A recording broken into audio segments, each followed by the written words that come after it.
Well, good morning. I'm Chris Clark, President and CEO of the Georgia Chamber of Commerce, and I want to welcome you to our regularly scheduled virtual series, our Recovery and Resiliency Roundtable. Before we get into our program today, let me share with you a few updates. First of all, we've got the latest information on vaccines from the White House, DPH, and CDC listed at gachamber.com/COVID-19. We're continually updating that website for you and for your resources and your company every single day, so check back there frequently. We are scheduling our upcoming town halls. Our next one is February 17th at 11 o'clock. It will be on small business retirement planning. We'll follow that up with one on small business healthcare. And then we're also working with all of our partners on a webinar at the end of February or early March on vaccine distribution for essential industries, and particularly for the manufacturing sector. So a lot is still up in the air, but we are working on that every day. We'll bring you that information as soon as possible. We're also scheduling our Equality Town Hall for February virtually, as we always do, to be focused on Black History Month. So please join us for that as well. Of course, today we are focused on small businesses, as well as our economy in Georgia continues to do. We have small businesses that are struggling in this state. We appreciate our congressional delegation for continuing to provide resources to Georgia's small businesses. It's made a huge difference. And today I'm joined by Allan Adams, who's State Director for the Small Business Development Center at the University of Georgia, an old friend who really, his team at SBDC have been, I think, the unsung heroes over the last 9 months. Your team, Allan, has just done incredible work helping really keep so many small businesses open in this state, which is a little different than what your normal mission is. But excited for you to join us today to learn a little bit more about where we are, what small businesses need to know about this latest round of CARES funding. But Allan, first, you've been in your role, gosh, for a long time, and been with SBDC for even longer. I won't give you a hard time about that, but I don't know if all of our members really understand the basic functions and where you're located and what you do. So before we talk about PPP, tell us a little bit about the SBDC. Sure. Thanks, Chris. Thanks for having me. The Small Business Development Center program is an educational extension program of the University of Georgia. And basically, we provide business training and consulting to small business owners and prospective entrepreneurs. We are partially funded by the U.S. Small Business Administration. These SBDC programs exist across the country, and they are educationally based, typically housed in universities or colleges. We do have 18 locations around the state as an extension model. We're intended to be close to where business owners live and work, make it convenient for them to access. 7 of our locations are on other campuses. We partner with other university system schools, or we have one private institution that's part of us. For anybody that comes to one of those offices, they're going to get the exact same resources, the exact same assistance, because we function as one organization. Although we're spread out over multiple payrolls, we do operate as one team and one entity. Our staff everybody from our staff comes from the private sector, and we attempt to turn them into educators. Sometimes that works better than not. As we tell them, they're used to being problem solvers. When they come here, they're supposed to be helping other people learn how to solve problems for themselves. But our people, their backgrounds, they're former bank officers, they're former business owners, marketing managers, accountants, human resource professionals, just about anything you can imagine. We have an array of skill sets. And the way we work across the state, everybody can access any resource in the state at any time. And certainly now, with the Zoom world we live in, it makes it much easier for our people to co-consult and help without regard of geography. So that's great. Most of what we do is one-on-one with individual business owners, trying to help them learn how to apply business principles and concepts to their unique business circumstance. Every business is unique. Every business owner is a unique person. Typically, people have a great passion for their product or their service, and they may have a particular business skill strength themselves, but all of a sudden, as an owner, particularly early stage, before they can hire a lot of professional help or build out a professional staff, they're trying to be the jack of all trades. And they may really have production down well or selling down well, but they really don't understand how money's working through the business or something like that. And so that's the area they need help with, and that's what we focus on. And the nice thing for business owners is we say there's no direct cost to them for the time they spend with us. They're paying as taxpayers, but there's no charge. And so business owners early on, cash is usually tight. They like that aspect of the relationship. We also do training. Oftentimes it's a group training. It's more efficient to relay information to people in a group format than one-on-one. Right now, we're pretty much all webinar based, and we have been for the last year. Typically, we do a lot of live in-person training. We actually this afternoon have a webinar up on the venues grant program that we're going to be talking about in a little while. When COVID first hit, the governor's office contacted us. These federal programs were going to be coming out. They wanted to know how quickly we could be ready to get information out to the public. And so within about 2 days, we had to, boom, have it up and going and doing webinars all over the state. But that's basically the nature of what we do, and that's our purpose. So Allan, I want to follow up 2 questions there. A thank you and then a question. So thank you for that information, because we've been sending that to our members and promoting your webinars for the last 8 to 9 months now. But I'm curious, because I do get this question sometimes from people that are starting their own business. The way that you're organized around the state, have specialists. So if I'm a minority business owner, am I going to get connected with somebody that maybe is a specialist there, or do all of your SBDC offices, wherever they are, handle whatever the needs are? Does that make sense? Yeah, each office has an array of skill sets. So any point of contact is an entry to our whole network. So if you come into the local office and your problem's really accounting, the person you happen to, they may be stronger in marketing. They're going to get an accounting person involved, either from in the office or a nearby office, or right now from anywhere. So they'll match up and match skills to needs wherever they are. It works out very well that way. So you're really getting access to the entire university system for SBDC when you walk in, wherever you are in the state of Georgia. Absolutely. So it's again, it's designed to be convenient for business owners. What's the most efficient for them? And again, now with this adaptation to Zoom, it just makes it all the easier for us to maximize all our skill sets and industry backgrounds. It's just amazing, the array. Right. We have 60, 70 people, and you can imagine all the backgrounds that come with that. So there's a lot of knowledge there.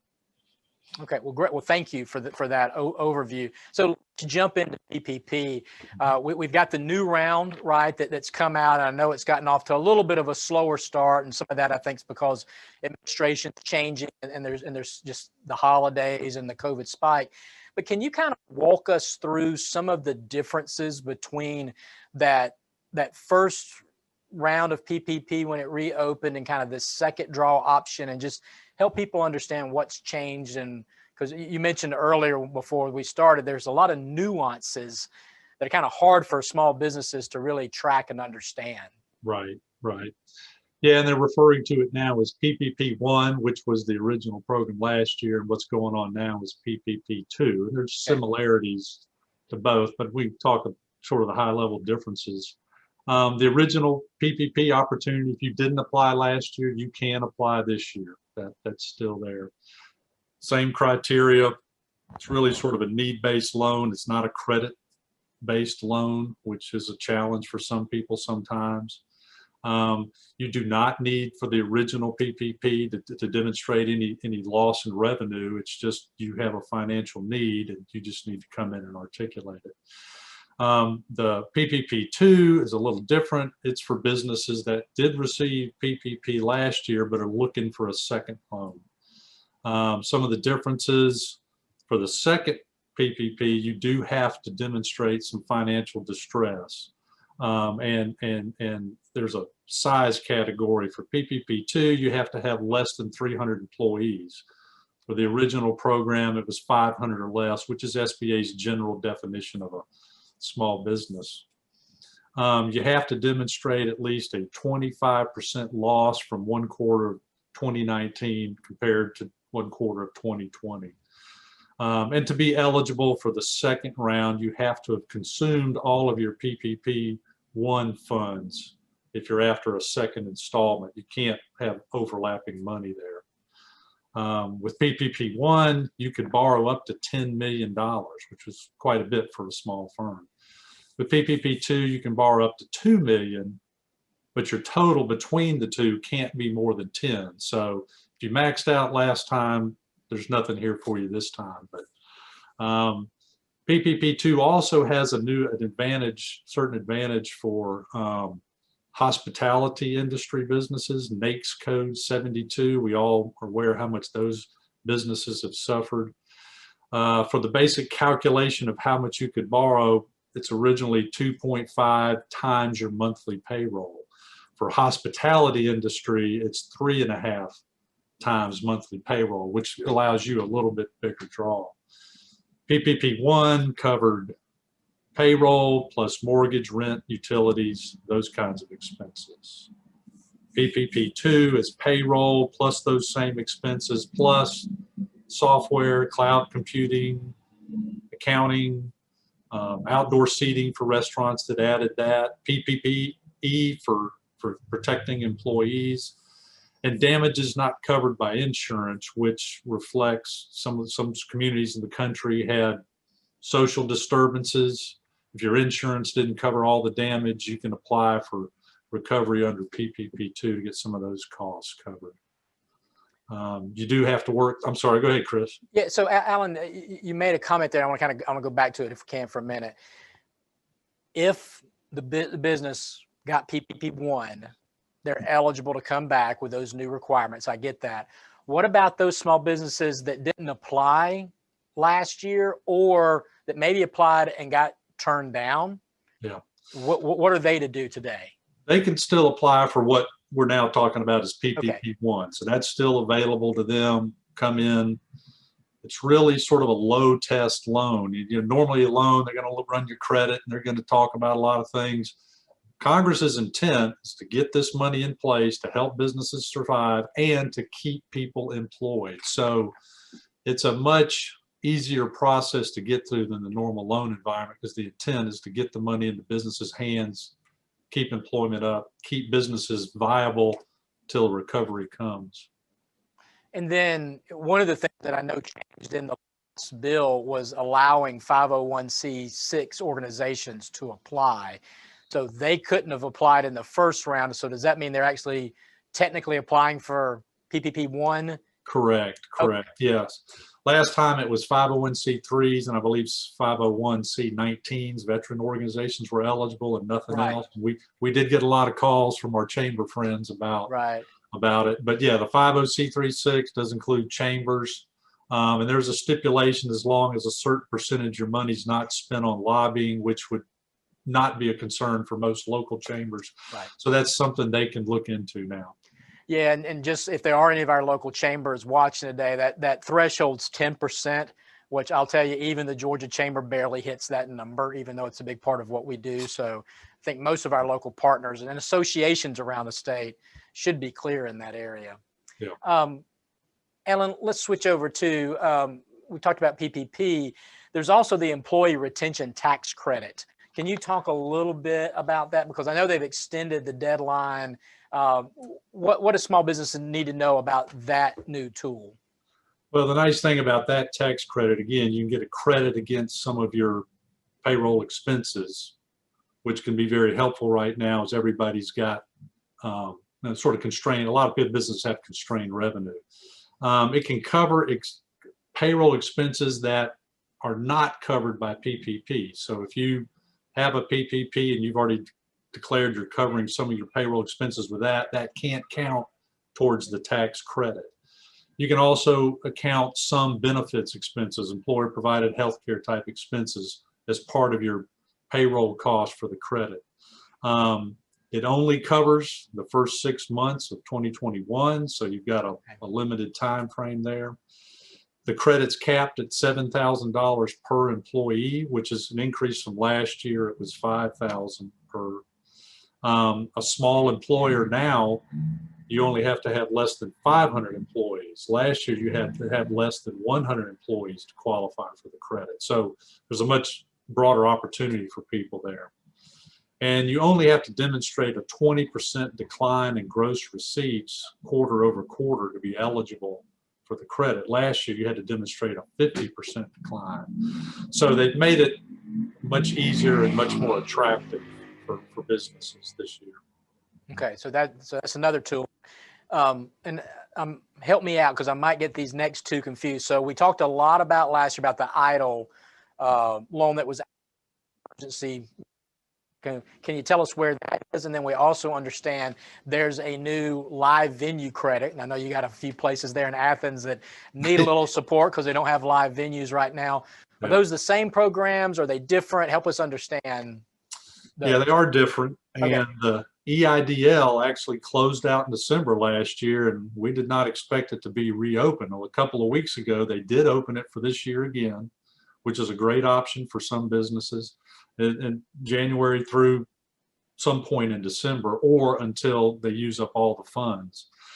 That's a nice option for people. It is a traditional loan, unlike PPP, which is a little softer. It is a credit-based lending program. So if you have credit issues, you could have some problems there. You have to demonstrate gross receipts decline for a period of time, year over year. It is an economic injury. You've suffered loss of income, and you're trying to make up that.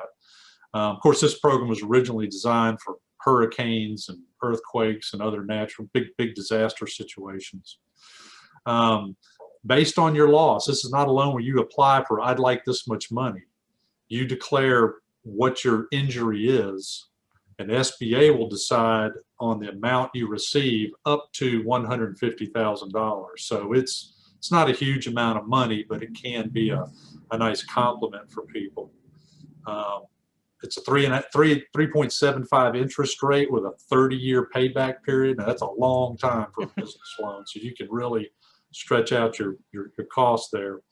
And it comes with a 1-year deferment on making any payments, so you don't have to make any loan payments the first year. Interest will still accrue, but if you're in a cash crunch, you can utilize the funds without having to get into payment. And you would apply directly with SBA. On the PPP, you're going through a local lender, your bank, a CDFI, an MDI, or some other lending entity that's participating with SBA, but you don't go through a bank for EIDL, you apply directly with them. And again, it's for working capital and operating expenses. It's not to cover payroll, your compensation, that kind of thing. Okay.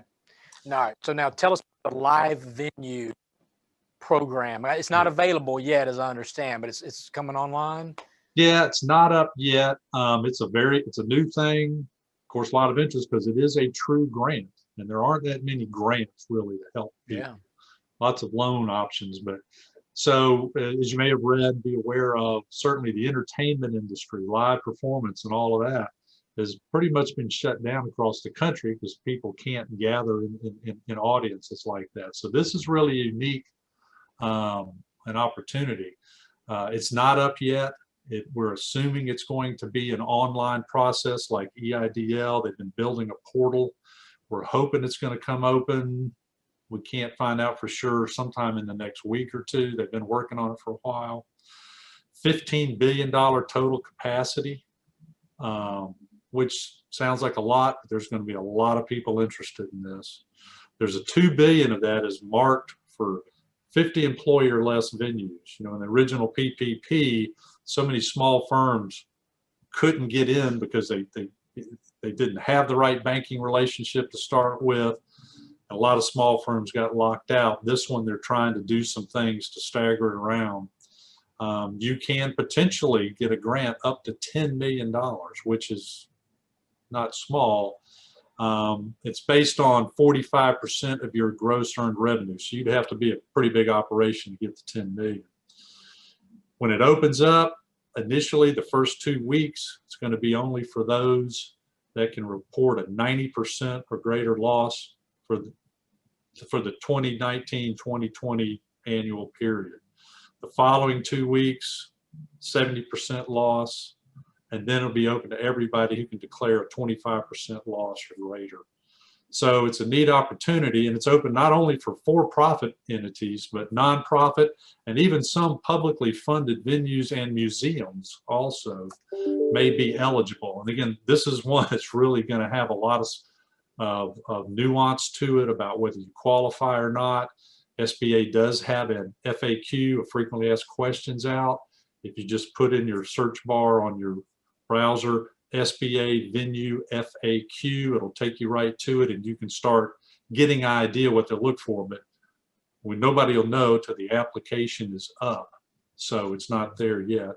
I will say that one of the things for this that's going to be a bigger problem for private businesses than it is for nonprofits and governments is you have to be registered with the federal system for award management, which is how they award grant funds. So you need to go to sams.gov and start looking into what do you have to do to register to be eligible to receive funds. And you have to have a DUNS number, a Dun and Bradstreet number. And some people aren't going to have those things. So that's something to get to work on now. So when the portal's open, you can get in there after the first few weeks and get in line, because there'll probably be pretty heavy pressure on this money, and it will run out. Hopefully not too quickly. We do have a webinar this afternoon that we're doing with the Department of Economic Development, Department of Community Affairs. If people are interested in that, to find out where our folks are going to talk about everything that is known at this point.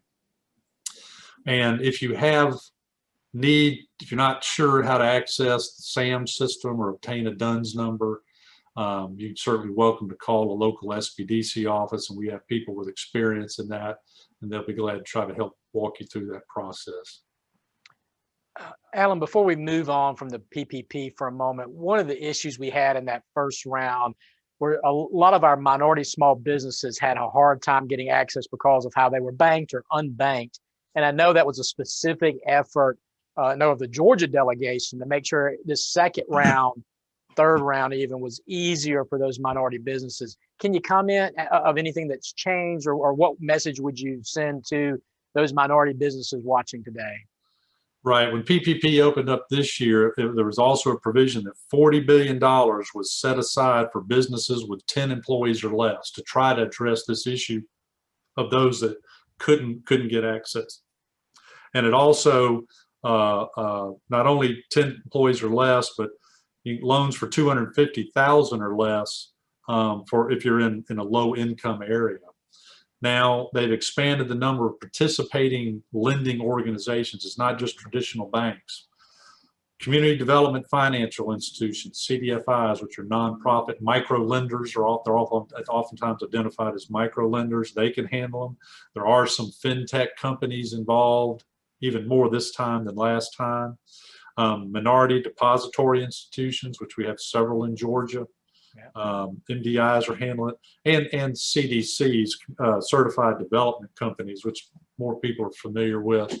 All of those are available as other resources that people can go to if you don't have that traditional banking relationship. And so they're not every CDFI in Georgia is handling this program, but many of them are. So that's a great option for people that just don't have that traditional bank relationship. Great, thank you for that. So the federal programs that are out there, are there any other programs we haven't talked about that a business knows today as they try to survive the next few months here? Yeah, certainly the CARES Act, the original bill that started pushing out federal money to help with the COVID situation, also granted money to states and to certain local governments, the bigger local governments, to establish grant and loan programs themselves. And that's happened quite a bit in Georgia. We've had a lot of communities, either with CARES money or other funds they had access to, setting up small loan and small grant programs for small businesses. And they're not as big as some of these things we've been talking about. They're usually going to be in that 25,000 or less, 15,000 range. A lot of them have been operating for months. Some of them have exhausted their funds, some of them not. So those are resources that are available. I think I think just contacting your local economic development entity or the local chamber, they'll know what your community has. If for some reason you have difficulty there, you can just contact the local SBDC office. Our folks keep a list of all kinds of alternative lending opportunities for options for businesses, and they were trying to be pretty good about keeping up on which communities are doing what right now. Oftentimes, SBDCs help those communities in their evaluation processes and that kind of thing. So that's a good option. There's also additional money going to be available under the most recent legislation.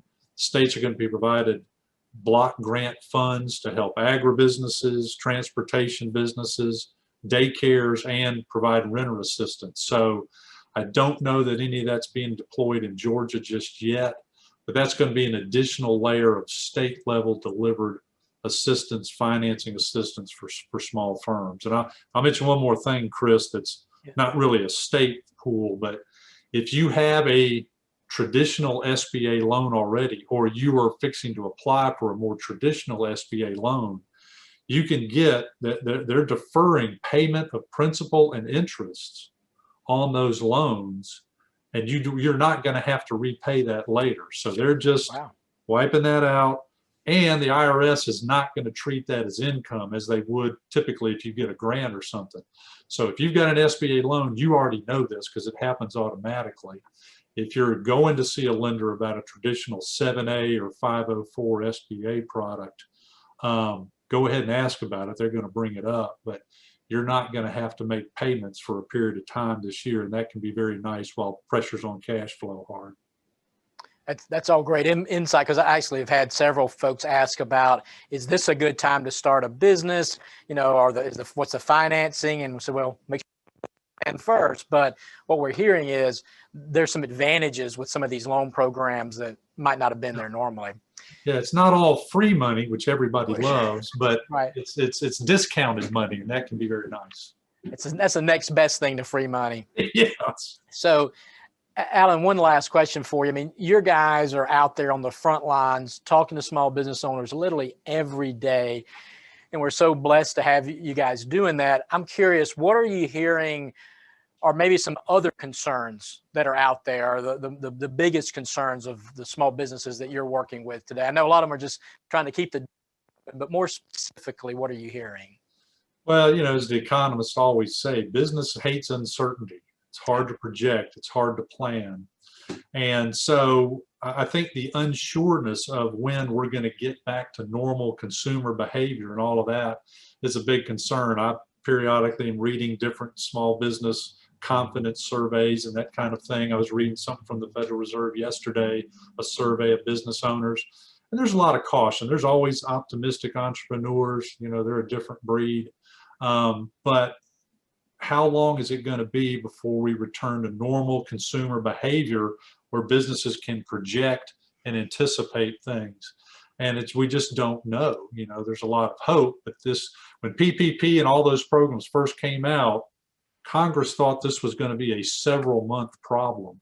You know, the money ran out quick and everything, and you could only spend it in a very brief period of time. And all of a sudden they realized what they'd done was barely a stopgap because we were in for something much longer and deeper.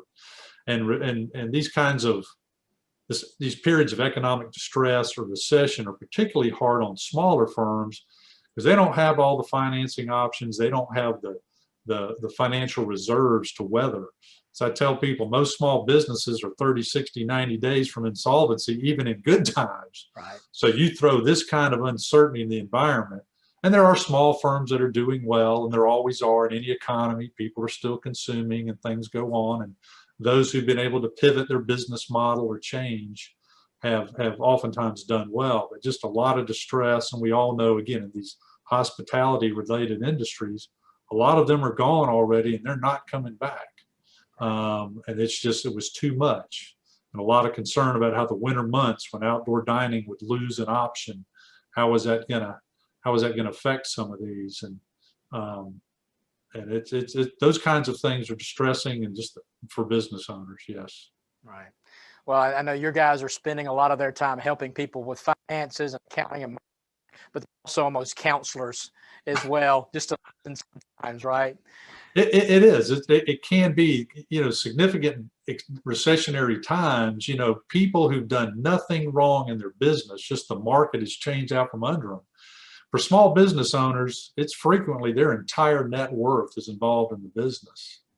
And it's hard sometimes for our folks to see people who've worked hard, they've done everything right, and they're losing everything, and they're going to be wiped out, and there's nothing that can stop it.